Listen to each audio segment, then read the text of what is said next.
Catholic faithful and Christians from all walks of life gathered in Benin City for the 16th Memorial Day celebration of the servants of God, Vivian Ogu, the 14-year-old Nigerian girl who died defending her chastity and whose heroic witness continues to inspire millions. The two-day event featured a major symposium, a sensitization work, a memorial mass, and a medical outreach. A major highlight of the memorial was a well-attended symposium that examined the challenges facing the recognition of African saints, with a special focus on Nigeria. The event focused on the theme, the paucity of African saints, limitations of the Church in Nigeria.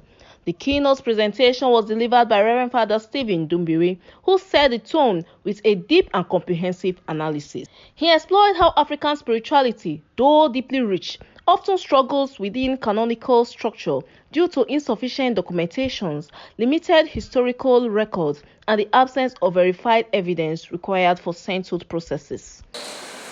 When you talk of African saints, you are simply talking about those who are in heaven. So when we're talking about paucity, obviously we cannot be talking about paucity of African saints, because many of our forefathers and many Africans have entered heaven.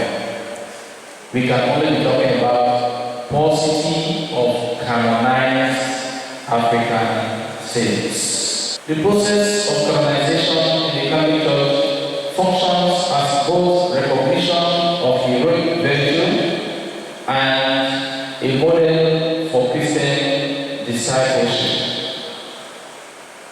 However, the African continent, despite its rich Christian witness, has produced few canonized saints in modern times.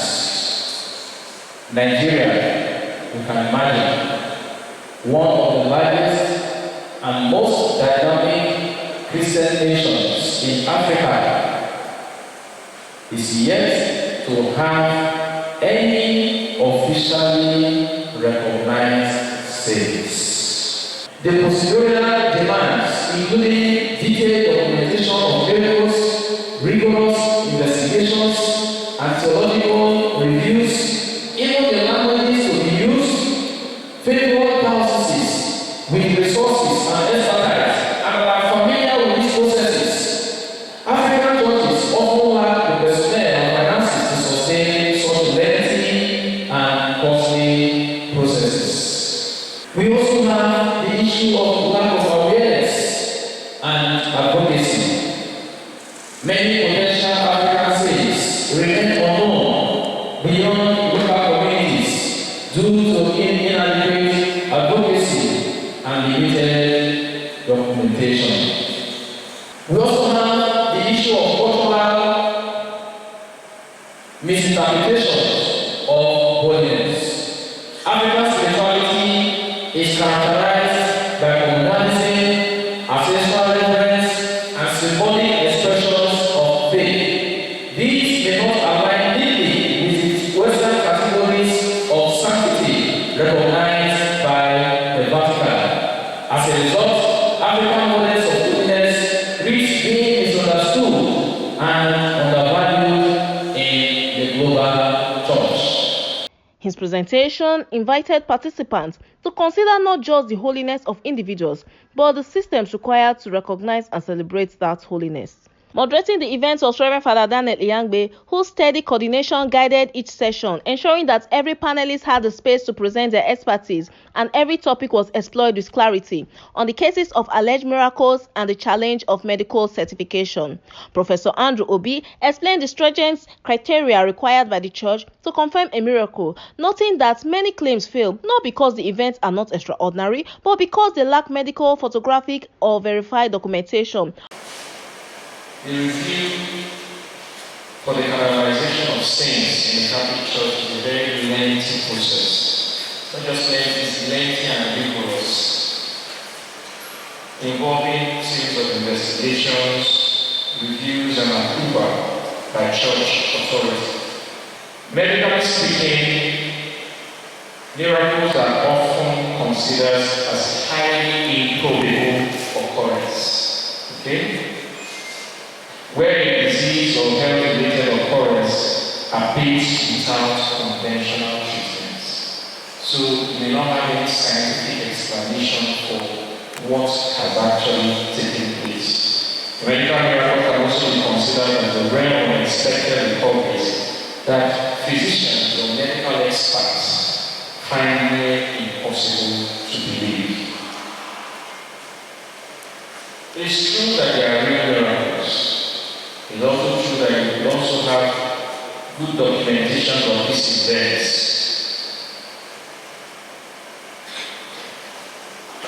But it's also important for us to know that for a medical or a miracle to be verified as true in the Catholic Church, especially in relation to the process of canonization, it must go through medical certification. And what is medical certification in relation to the Church? It relates to processes that are set up by the Catholic Church to investigate one and also to validate claims relating to. It's important to also know that their primary role is not to prove that a miracle has occurred. That doesn't come within their body. It's to look at the evidence before them and determine if the cure is inexplicable by current scientific standards or knowledge or natural means. And so you need to look at the two divisions. The issue about proving whether a miracle has occurred goes through theological review, and it's the final decision must be taken by the Pope. So that doesn't fall within the purview of the medical review or the medical board. So their role is to look at the evidence before them and to establish that this miracle is inexplicable, that it cannot be explained by current scientific medical knowledge. Dr. Gerard Forel, a consultant pathologist, Senator Roland Obier, and Per Eziashi examined the medical preservation of relics and African traditional burial practices, challenges, and how they affect postmortem examination. They stressed that without proper authentication of remains, relics cannot be used in future veneration and canonization stages, especially the exhumation of bodies. Relics are human remains or personal items associated with deceased individual. What we are talking about is that a person had died and the remains, these remains of the belongings that are associated to that deceased body, if they are certified to be holy, they are known as relics. Postmortem autopsy is key in trying to authenticate. And at times, the postmortem autopsy may go beyond just ordinary autopsy. They want to do some special technique like DNA analysis. When you do a DNA analysis, you want to know if they say the body was buried here 100 years ago, or very sorry, 100 years ago. You will take the piece of bone and you will subject it to a DNA analysis. It will tell you if they say the history says that it is a male or it is from this heritage, and by the time you analyze it and you do one or two things, it will give you that information about that relics. In the Catholic Church, relics are not medical or artifacts. They are visible signs of invisible grace, tangible witnesses to the mystery of sanctity. The Catechism of the Catholic Church, number 34-36, reminds us that the religious sense of the Christian people has always found expression in greater form of piety, venerating relics of the saints. The process of authentication itself is solely liturgical and biblical act, anchored in truth, transparency, and the church universal respect for the dignity of the human body. In the name of the dead belong not only to the family, but also to the ancestral lineage and the land. Before you come out from a grave or which are concerned on yourself, on the head of family or career, or in certain cases the communal head of young,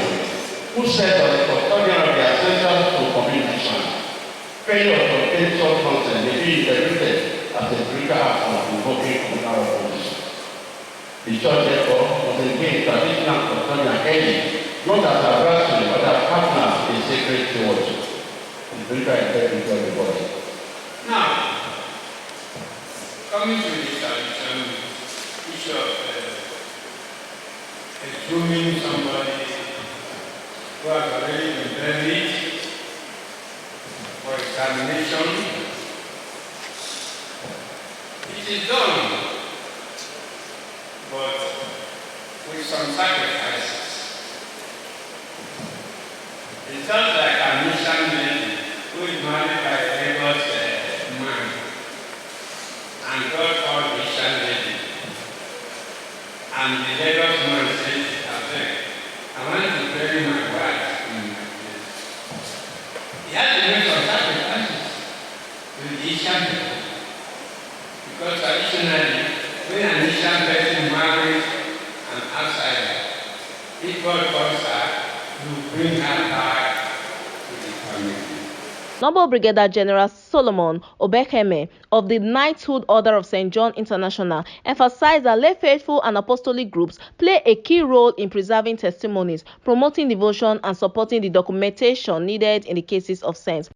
When we talk about promoting a cause for sainthood in the church, we often think first of priests, bishops, and church officials. But in reality, the involvement of the apostolic groups is absolutely essential. These groups are societies, solidarities, confraternities, and various lay movements bring energy and credibility to the entire process. 1. Spreading awareness. Lay groups are the grassroots. They help people learn about the candidates' life, virtues, and mission. Through parish activities, meetings, newsletters, and even social media, they keep the candidate's story alive among the faithful. Without this grassroots awareness, a cause cannot grow. Many lay faithful are the ones who actually know these candidates. Is that not correct? Their stories, memories, and personal experiences are invaluable. Vivian lived amongst persons, worship in a parish, was in some lay apostolic groups. Those persons are the ones who interacted with her on a daily basis. Thus, they can attest to our virtues, to our qualities, to our behavior, to our mannerisms, to our character. They help gather testimonies, supporting the work practically. How do we do this? A canonization process involves research, publications, postulators, and many administrative steps. Lay apostolic groups help through fundraising, organizing events, and producing devotional materials. Their support ensures the process can move forward effectively. Professor Joseph Osaige, Department of History and International Studies, stressed the importance of proper record keeping and early documentation, noting that many potential saint stories are lost due to poor historical archives. Let's investigate their lives, virtues, and miracles. So we have got a documentation of the activities, which means all activities on our for instance, we like one of the commission for analysis and documentation. So what requires the duration of one was trying to investigate the life, saint life, virtues, and miracles. Is that for our person? What it is, how it grew up, we are already doing that now. There were challenges we face because of limited or destroyed records. They also have biased and incomplete accounts which people give. Difficulties in verifying miracles also there. What is actually miracle? I don't want to discuss that now. What is miracle and how to verify? What is beyond scientific explanation? You actually have it here. The other one is there. We have interpretation of ambiguous and contradictory evidence. It's also there. Dr. Adeshina Sowemimo, lecturer, Department of Political Science, University of Benin, examined how insecurity affects pilgrimages, reduces attendance at holy sites, and undermines devotion and spiritual activities linked to potential. Because you are harmless, right? You are gentle because first of all, you can defend yourself. Number one, and number two, if need be, you can inflict severe bodily harm on your attackers. What now makes you gentle is that you have all of these capacities under check. I want to tell you now. There are two verses of scripture. If you are disagreeing with me, you are too willing to agree with me. Let me read to you from John 8:59. I said, and when his opponents picked up stones to throw at him, Jesus now, in the temple, Jesus hid himself and went out of the temple area, escaping their grasp. You go to John 10:39. It says, during the feast of dedication in Jerusalem, Jesus advanced sought to seize him, but he escaped out of their hands. If Jesus Christ I escaped, who are you? The financial cost of causes of saints and multiple responsibilities of the local church was presented by Very Reverend Father Stephen Dumbiri. He explained the heavy financial demands involved in promoting causes of saints and stressed the need for prioritization within the church's limited resources. When the tribunal is sitting, you must make all the necessary arrangements. If you have persons coming from places outside where the tribunal is holding, you have to pay for transportation, pay for accommodation. For instance, Episcopal delegate for this particular development case comes from Oka diocese. When he's coming, you have to pay for the transportation, the charter, then go to bring him and take him back.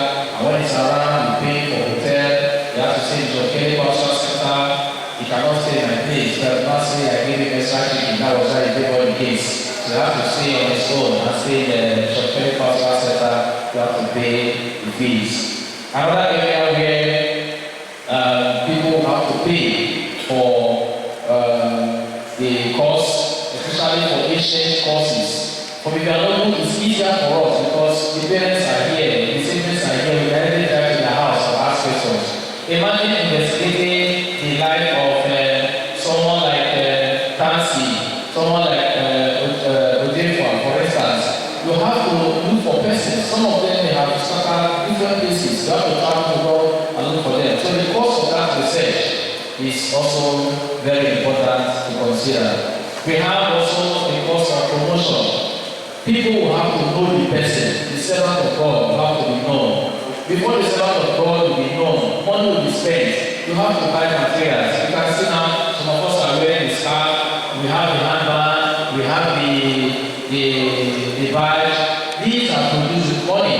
So people will have to buy them. Later that same day, the program continued with a roadwork sensitization against gender-based and sexual violence. The work aimed to create awareness, promote safety, and encourage community actions in promoting vulnerable groups. The roadwork started from St. Albert Catholic Church in Iben and ended at St. Patrick's Catholic Church, Ugbowo. The two-day celebration climaxed with a memorial mass held in honor of the servant of God, Vivian Ogu, followed by a free medical outreach. The homilist, Reverend Father Christian Enataya, encouraged youth to emulate the life of Vivian, who preached purity and defended it. He also encouraged lay faithful to continue promoting her cause for canonization. The mass was concluded with a thanksgiving led by the parents of Vivian Ogu. After the mass, there was free medical outreach, which was a legacy of Vivian Ogu. During the outreach, participants received free eye checks, blood pressure monitoring, vital signs assessment, and free medications. The outreach served as an act of charity, reflecting the values of compassion and service which characterize the life and witness of the servants of God, Vivian Ogu.